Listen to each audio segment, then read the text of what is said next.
Cidhichi gaafa caamsaa 24 ture.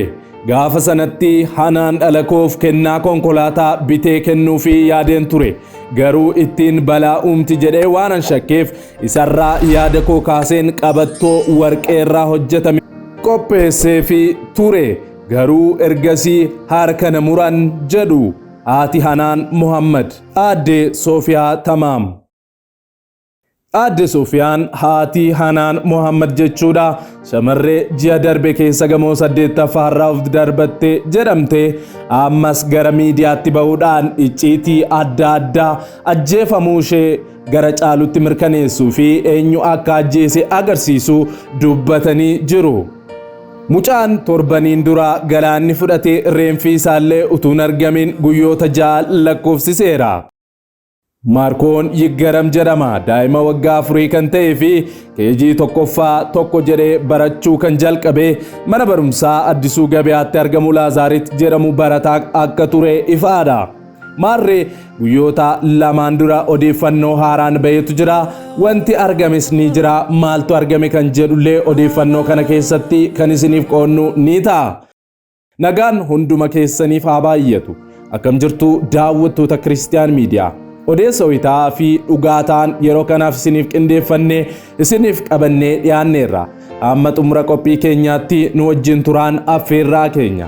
Daawwattoota keenya yeroo jalqabaatiif gara miidiyaa sagalee kiristiyaanotaa ta'ee guddaa kanatti kan dhuftan subscribe gochuudhaan mallattoo bilbilaa gadi tuquun dagatina. Kana gochuu keessaniin odeeffannoowwan kiristiyaanummaa fi odeeffannoowwan barsiisoo wayitawaa ta'an wayita kallattiidhaan gadhiifaman hunduma dursee akka isin naqqabuuf isin gargaara. Maarree like share gochuudhaan immoo guddina chaanaalii keenyaa keessatti tumsa keessan agarsiisaa isiniin jecha yaada qabdan koomentii irratti nu qoodaa. Hamma xumura qophii keenyaatti nu wajjin turaa isiniin jecha kallattiidhaan gara qophii keenya jalqabaatti wal wajjin hadabarru. Nufade bi'u tokkummaan nufade bi'u jaalalli nufade bi'u tokkummaan nufade bi'u jaalalli nufade bi'u.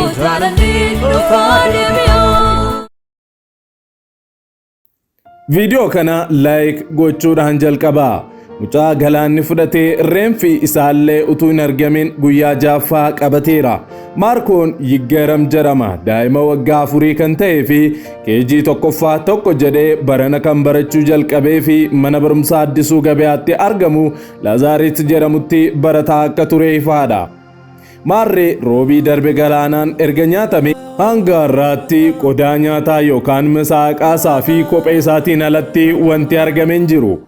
Kopheensaa kan argame guyyaa dheengaddaa yoo ta'u har'ammoo bakka baratichi itti kufetti reenfi isaallee yoo argameef barbaadaa jiru. Maatiin isaanii cinqiidhaan dhumaniiru. Du'eera jedhanii reenfa isaa hin awwaalanne. Kana booda fayyaan ni argama jedhaniis akka hin yaadne ibsaniiru. Kanarraa kan ka'es abdii erga kutatanii maatiin kun dunkaana gaddaa isaanii buusanii gaddataa jiru. Jiraattonni naannichaa reenfa mucaa xinnaa obboleessa isaa hangafaa mucucaatee kufe kaasuuf bakka isaa boollatti lixe kana arguuf hojjettoota balaa abiddaa waliin halkan guyyaa utuu hin jedhin barbaadaas jiru. Odeessa keenya lammaffaatti yommuu darbinu daawwattoota keenya bifa nama gaddisiisu ajjeefamtee dhugaanshee kan nokatee Hanaan Muhammad icciitiin haaraan baheetu jira.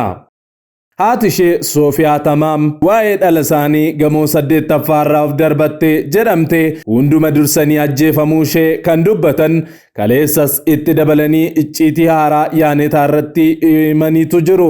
Dhala koo erga ajjeese booda mana murtiillee dhaabbatee dhala koo na jalaa galaafatetti qoosa.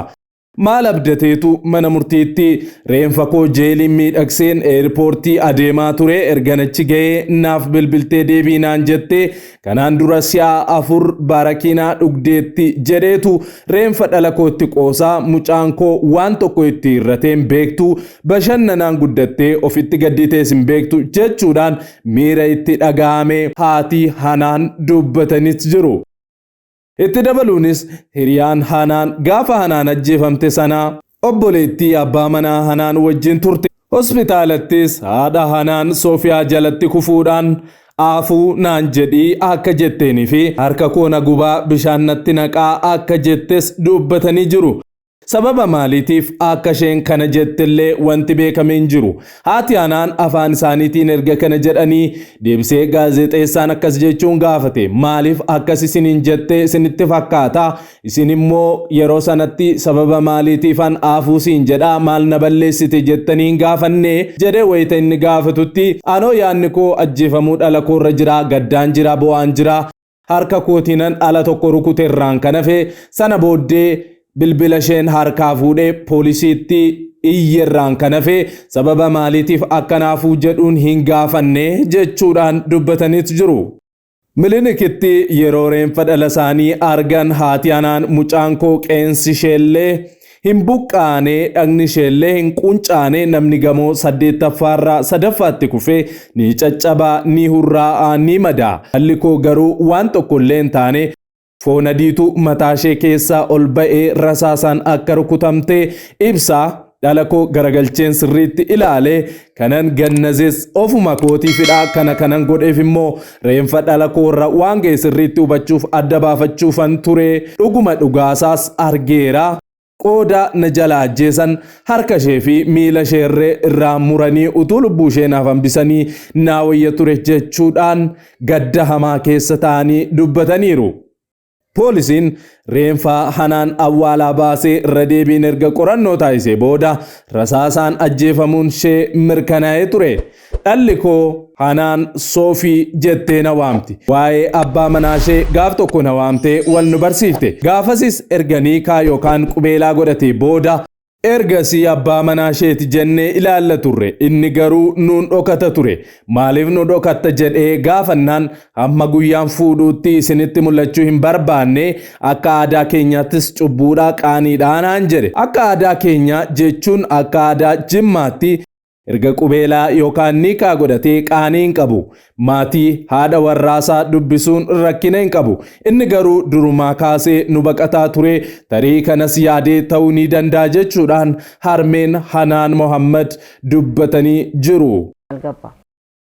Suuqii ishee magaalaa Jimmaatti argamus isatu baneef jedhamee odeeffamaa ture. Kun garuu soba. Anatu waggaa 6 dura banee fi gamoo Abbaa Jifaar irratti argamus anatu akka isheen kireeffattee keessatti hojjettuuf haala mijeesseef jechuudhaan dhugaa jirus dubbataniitu jiru. Si'a 5 yaadasaa kan kenne abbaan manaa Hanaan Kadir Hasan si'a 5 waan garaa dubbatee jedhu harmeen Hanaan. Si'a jalqabaa gabaadhaa waa bituufan deemaa ture jedhe. Lammata irratti immoo wallamnee dhaqinaa jajjabeessi jedheen manaajera hoteelichaatti bilbilee jedhe. Sadaffaa irratti immoo eerpoortii utuun jiruu natti bilbiltee deebiinaan jettee jedhee afaan garaa dubbateera jechuudhaan dubbattee jirti.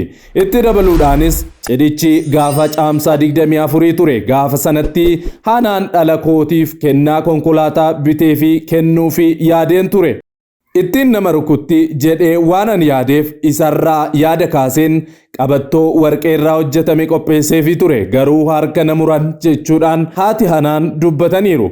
Kana malees haati Hanaan abbaan manaa ishee sun irra deddeebiin mana hidhaa taa'ee kan inni dubbataa ture. Ani hojii guddaan ofirraa qabaa, hojii itti na deebisaa, mirgi wabii naaf eegamu, baheen falmataa hojii koo hojjedhaa, ani bulchaa magaalaa Jimmaatii waan ta'eef hojii guddaan na eeggataa jechuurraan kan hafe reenfa haadha manaasaa kan taate dhuguma yoo inni hin ajjeefne ta'e akkamitti irratti argamuudhaaf gaaffiin dhiyeessine. Inni garuu gaafa Hanaan awwaalamtullee awwaala ishee irratti argamuudhaaf gaaffii hin dhiyeessine jechuudhaan dubbataniitu jiru. Sababaan ani dhalli koo ni ajjeefamte jedheenis hiriyoonni Hanaanis ta'e namoonni nama abbaa manaa Hanaan ta'uuf ture Kadir Hasanitti dhiyaatan na baqataa turaniiru jechuudhaan sababa dhugaa dhala isaanii dubbataniifis waan irra ga'ee himanii jiru. Ammayyuu Waaqayyoo dhugaa Hanaan haa mul'isu jenna. Egaan daawwattoota Kiristiyaan Miidiyaa odeessii nuyi yeroo kanaaf isiniif qindeeffannee kanuma hanga ammaatti kan daawwattanidha. Waan daawwattaniif eebbifamaa isiniin jecha sa'aatota muraasaa booddee odeeffannoo haaraa qabannee amma isiniif dhiyaannutti turtii gaarii isiniif haa ta'u. Yeroo jalqabaaf gara chaanaalii Kiristiyaan Miidiyaatti kan dhuftan yookaan qophii keenya walakkaatti kan nutti dabalamtan Subscribe gochuudhaan mallattoo bilbilaa gadi tuquun dagatina. Kana gochuu keessaniin odeeffannoowwan kiristiyaanummaa wayita karaa chaanaalii keenya gadi isiniif dhiifaman hunduma dursee akka isin naqqabuuf isin gargaara. Maarree like share gochuudhaan immoo guddina chaanaalii keenyaa keessatti gahee keessan baasiniin jecha yaada keessan komentii irratti nuu qooda. Turtii sa'aatii muraasaa booddee odeeffannoo haaraan amma deebinee ol arginutti turtii gaarii isiniif haa ta'u nagaan tura.